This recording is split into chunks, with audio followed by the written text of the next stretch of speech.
And I am live. Hello, everyone. Welcome to day number 12 of my 30-day Go Live challenge of going from head to heart. And if you're now catching me for the first time, the point of doing this is I find myself overthinking sometimes and over preparing. And I actually do believe that we're guided from a higher source at all times, but we have to open ourselves to receive that guidance. And that guidance can come in different forms, like a little nudge where you don't go somewhere, or you get in something happens and you get delayed, but it's because later on you realize, hey, there was an accident on that highway, so therefore by me not leaving that time I didn't get stuck in it, or something like that, right? As in, you open yourself up to these little divine guidances. Now, I'm doing this because I also believe that when you lead with your heart, you're leading with God's energy. You're not leading with an ulterior motive. You're not leading with a means to be right or to get significance or to expect someone to behave in a certain way. And you to do that, you have to practice where it's not about planning logically, but it's about opening your heart and letting information flow, to use your logical mind to put the words together, of course, because your heart can't speak words, but it can transmit it, I would say. Right. So that's the whole point, is the more you practice something, the more aware you become of it. So therefore that's the whole point of doing this journey. And I chose to do it in an online public forum because it's easy for me to do it every single day and journal. But here I get to show people that, you know what, you don't get good at something by just waking up. You get good at it by walking through the stumbles, by stubbing your toe once in a while. And I've had a few of these videos where I've had little instances like that, right? So it's about being raw and authentic for people, my audience, you guys, to see me as a real person, and not only in my strengths, which I tend to post, but also in my vulnerabilities, right? So this is one way for you to see the whole me.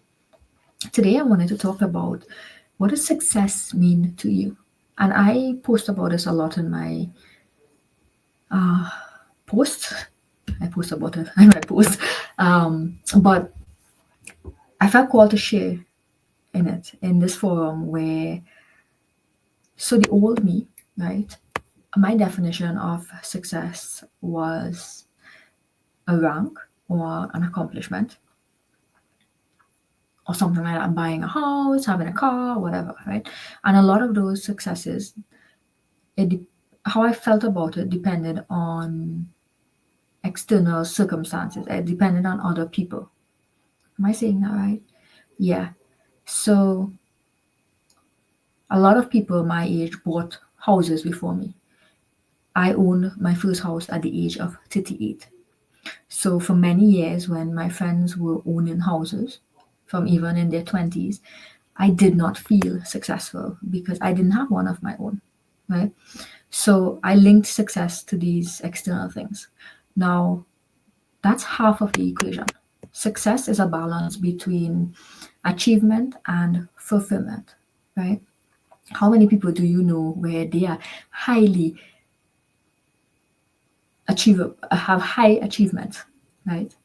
They have PhDs, they have things, they have great careers, but they are just not happy, right? So in your mind, you'll think, well, these are very successful people, but they didn't develop or learn the art of true fulfillment. And that is what success to me is, right? It's that balance between achievement and fulfillment. And in the early part of my life, I was more focused on just achieving things. But it was like this carrot dangling in front of a rabbit, right? It's tied to the rabbit's head and it's just dangling there. So the rabbit is running towards it all the time, right? Because you're always chasing it. And that was kind of how mine was, right? Because if I did achieve something, it didn't last long. It was like for 2 seconds. Oh yeah, I got it. Let's move on. What's the next thing? What's the next thing? So I was on this constant drive to catch that carrot it's impossible, which means I was not being fulfilled in any way. Even though I consider myself highly educated. I have my degree, I have my master's, I have different things like PMP, like expired now, right? But different qualified in Microsoft Project, Excel, things like that. I didn't feel good, or I didn't know how to feel good about it because I never focused on the fulfillment part. I was just moving. And how many of you can relate to that?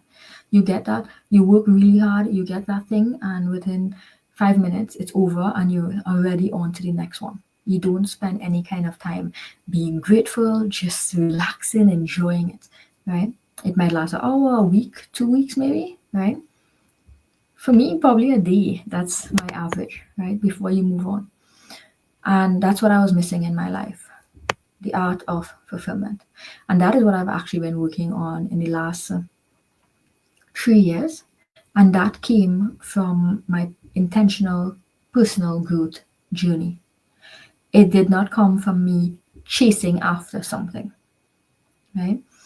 It came from quieting my mind and dropping into my heart to appreciate what gifts God has given me. And this isn't about luck or anything like that. Every single one of us, we are so blessed, but we don't take the time to truly appreciate it, to feel that genuine connection to what life is really about. Because life is not about just doing the rat race. It's not about just waking up every day, going to work, coming back home tired, to repeat that cycle over and over until you retire. It's not about that, right? Yes, you might have some ranks and some accomplishments, you might have some money in the bank account, but what joy do you have? What growth do you have? What impact do you have? You know that warm, fuzzy feeling when someone looks at you and say, hey, you helped me 10 years ago, right? And I get that sometimes. When I go to Trinidad, I meet up some of the guys that I used to work with. They were under me at the time, and they say that I have impacted their lives so much. And I didn't do that because I had a project manager title. I did that because I was just me, my true authentic self. And in that moment, when you hear these things, that's when you realize, you know what? The fulfilling part of that career was not getting the title. It was the service that I did to the people who needed it. And that does not necessarily mean it has to be the company that you work for, but it can be the people around you, right? And when I look back now in my life from a child to now, and I don't focus on the achievements, but I focus on the moments in between. I focus on when I was studying to become an engineer. I focus on the nights when we were helping each other study, when someone couldn't understand something and I was the one who said, hey, that's easy, I can help you with that, you know? And I realized I have so much fulfillment in those moments. The day when I was walking across the stage to collect the certificate, I didn't even want to be on that stage because I was so shy at that time. So it was more painful for me to be on the stage. I didn't enjoy it, right? But there are so many moments that I have felt fulfillment when I pay attention. But I wasn't paying attention then. And that's the beauty about it, right? The beauty is I can sit here quietly and I can go back to my childhood, my high school days, and my university days, and I can find those moments now because they're still in me, but I just haven't been looking at them. And somehow, by me doing that, all of a sudden, I feel like I have had and lived the most successful life. Do I have the greatest house? No. Do I have, I don't know, these big things that people want? No, but I feel so fulfilled and I feel so accomplished in my life. I am going to be 40 next year and I feel so accomplished. And somebody would ask, well, okay, where is it on paper? Well, yours might have to be on paper, but mine is in my heart, you know? And I'm so proud of myself. And it all came from me understanding that success is not only about achievement. That's half of the equation. And just how you spend so much time focusing on that, you need to start focusing on the other half, which is to feel fulfilled. Otherwise, you're going to keep striving for the achievements, hoping to get the fulfillment, and it does not come like that. So it's two parts, right? So that is what I wanted to share with you guys today in terms of what does success mean to you, and make sure that you're not neglecting the second half, right? I actually know quite a few people, maybe not even personally, where they were so successful, but they committed suicide because they mastered achievement, but they never mastered fulfillment. And it's sad because on the outside, you look at them and you say, oh, they were so successful. But were they? Were they? Behind closed doors. It's not about how you just look on the outside. It's how you look behind closed doors to yourself. I'm not talking about someone else. I'm talking about how you look to yourself. It's about standing in front of that mirror and knowing for sure that you also enjoy your life.